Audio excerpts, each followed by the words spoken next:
Okay, well, good evening, this huge crowd of people coming out tonight. Thanks for being here. I'm Dr. Marcy Larson, and I'm the interim superintendent for the school district this year while the school board goes about their business of selecting a permanent superintendent.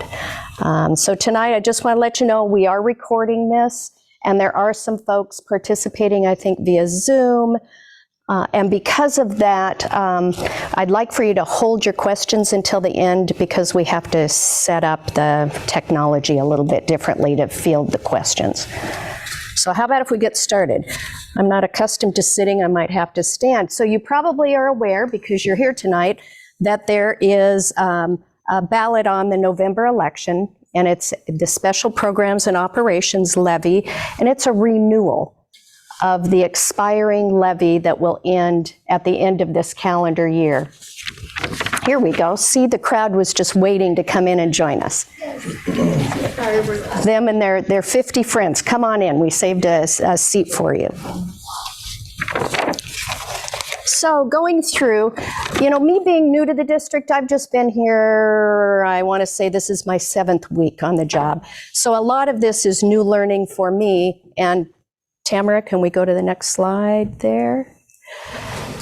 Which has been really good. I know levies, I know bonds, I know school districts, but Monroe School District is fairly new to me, even though I have family that live here, and I actually have 5 great nieces and great nephews that are in the schools here. So who are we here in Monroe? 10 schools, about 5,300 students. Actually, I think we have a little bit of an uptick. It's a few more as I was looking at the numbers earlier today. 962 employees. Graduation rate last year, 90%. Outstanding. And 62% of teachers have master's degrees. It's really good. I see Sue nodding back there. That is a great number. Average class size is 19. As I've been out to the schools to visit, you have really nice class sizes, small class sizes in your school district. Athletic teams, we have about 40 and 46 extracurricular clubs and activities. So some of the information that I'll present tonight, it's all taken from data from last year. So it may look a little bit different this school year. Also, things that you have celebrated. I was really interested in this because last year your high school boys soccer team made state playoffs and actually placed 3rd. And that was the first time they'd gone to state in 20 years. And I kept thinking, just like the Mariners, we're in the playoffs, finally, the magic number.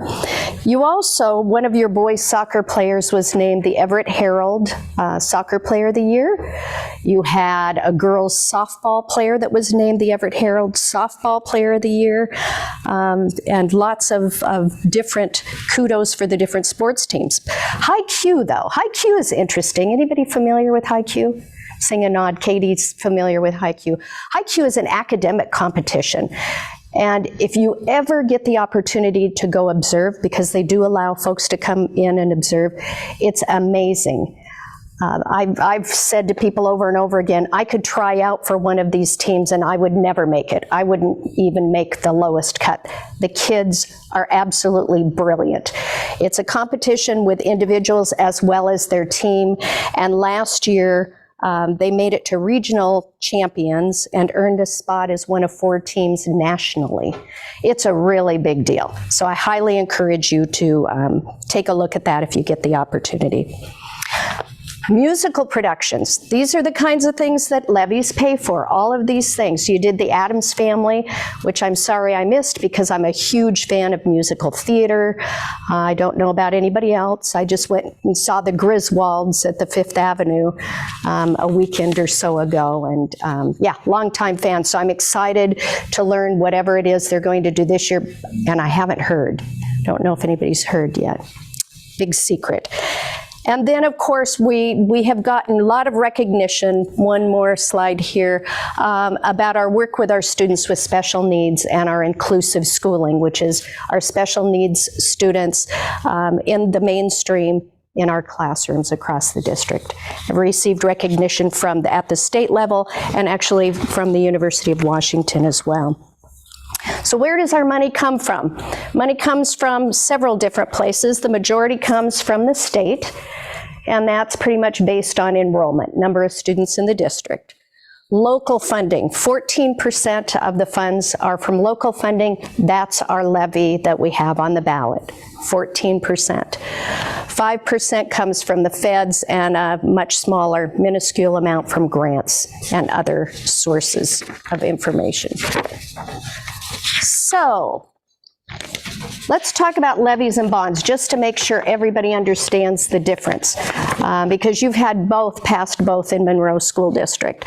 Levies, we like to always say, levies are for learning, bonds are for building. The last bond that you passed was in 2015. A lot of remodeling and construction in your school district. The smaller projects actually are just being finished up now, but you have some bonds. That is not on the ballot. We have a levy on the ballot. There's different kinds of levies that you can run. This time it's just the special programs levy, but also over the years you see transportation, you know, your vehicle fund levies. Sometimes you see facilities levies or technology levies, different kinds. But again, only special programs this time for these types of supports. And also with the levy, approval rate 50% plus 1. So simple majority to pass the levy. Bonds, obviously a higher threshold. And I'll talk more about the details of that in just a moment.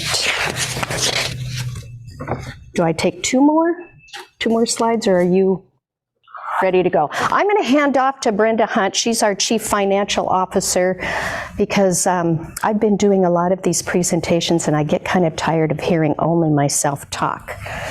So I'm going to give you an opportunity to do this. Do you want to just set that there?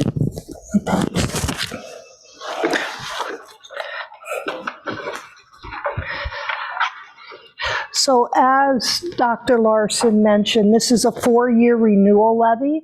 Our current levy was passed in 2018, and it is set to expire in December of 2022. And the new 4-year levy will start with calendar year 23 and go through calendar year 26. Next slide, please. So what the SP&O levy pays for. So it pays for a lot of things in the district. The state does not fully fund any of our staff.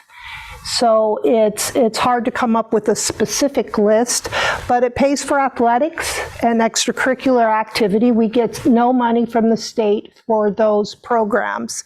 It pays for additional teachers, as you saw on a previous slide. Our average class size is roughly 19 district-wide, and the state funds us from 23 at the K-3 level up to 29 in the high school level. And so that average class size of 19 would be unrealistic without the passage of the levy. It pays for additional school safety and security.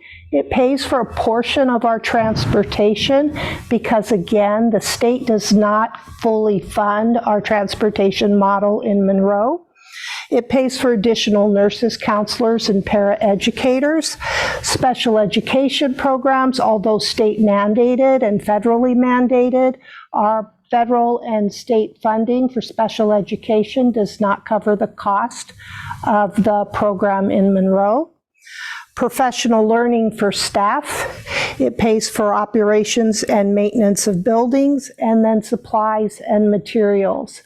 Now, a common question that the community has is, will all of these things be cut if we don't pass a levy? And that is kind of, it depends. It's a lot like your household budget. If you have two parents working in your household and you go down to one, you have to reprioritize your budget list. And so things like special education programs, because they are federally mandated and state mandated, they would slide over into the high priority on that budget list. And so things that are lower priority that aren't on this list may be displaced because of our limited resources. Hope that makes sense. I can't let you ask questions. So that's how this works. Special education programs, roughly $3 million of our current special education program at Monroe is funded by the levy. Transportation, it's close to $1 million. That's funded by the levy, and then the rest is made up of all of these athletics and extracurriculars is about $1 million of general ed money. Some of it comes from, there's additional resources that come from ASB as well, but the $1 million in the general fund is paid for by the levy. Next slide, please. So our levy tax rates, essentially our levy tax rates, we're capped at how much the state allows us to ask our voters for. And the formula is essentially the lesser of $2,500 plus inflation per FTE, student FTE, or $2.50 per assessed value, whichever is lower. And because we've had a dip in our enrollment over the past couple years, the one that we qualify for is the $2,500 plus inflation per student is what our cap is by the state. The other part of the formula is our assessed valuation. And so when we determined what our rates were that we were going to ask for this 4-year levy, we kept some things very close to the top of importance. And one was that we wanted the rate to remain consistent with what our voters have been paying over the last 4 years. And so as you can see, the rate for 2022 is $1.79 per thousand. And so what we did when we calculated is we projected on a very minor enrollment growth and a very, very conservative assessed valuation growth. And so I used 5% when I came up with the dollar amounts to ask for. And what that means is that when assessed valuation goes up, each property tax payer would pay less, because the pie is only 15 million big, and with more assessed value, everybody gets a smaller piece of the pie. And when the voters vote, they do not vote for this rate. They vote for this dollar amount. And so if that dollar amount is less than the state cap for Monroe School District, we don't get to collect more. We are fixed on that dollar amount. And based on our calculations, we are asking the voters for less than what the state will calculate our levy cap to be. And we're doing that because it's a renewal levy. We wanted to ask for only what we need and only to continue existing programs. We did not want to go out and ask voters for more and then add more. We want to just maintain what we have and build credibility and relationships with our community. As a visual, this graph demonstrates that our levy projections are flat. The bottom is the bond. In 2015, the voters passed a $110 million bond that allowed us to modernize Park Place, Frank Wagner's, Salem Woods, Chain Lake, and to make important upgrades in the remainder of the schools. And that bond rate is represented by this blue down here. And again, that's a very small dollar amount, and it is a flat rate as well. Next slide, please. And this is a comparison between us and our closest neighbors. And this is Monroe School District. Our rate per Monroe School District voters is $2.61, and that includes both the levy and the bond. Some of our neighbors may have one of the other types of bonds or levies that Dr. Larson had mentioned earlier. But as a comparison, total tax rates for Snohomish School District, which is one of our closest neighbors, is $4.40 per thousand. And then Sultan to the east is $2.07 per thousand. So we're on the lower end of the spectrum. We did, however, notice when we added Marysville and Arlington and all of those districts that are in Snohomish County but further away, we're still closer to the bottom. But these are our closest neighbors and the districts that we most closely compare ourselves to. It's an all mail-in election. Ballots are due to be dropped on or around October 20th, and the ballots must be postmarked by November 8th by midnight. Again, out of all the voters that vote, it requires 50% of the voters that vote plus one in order to pass this type of a levy. And now we can open it up to questions.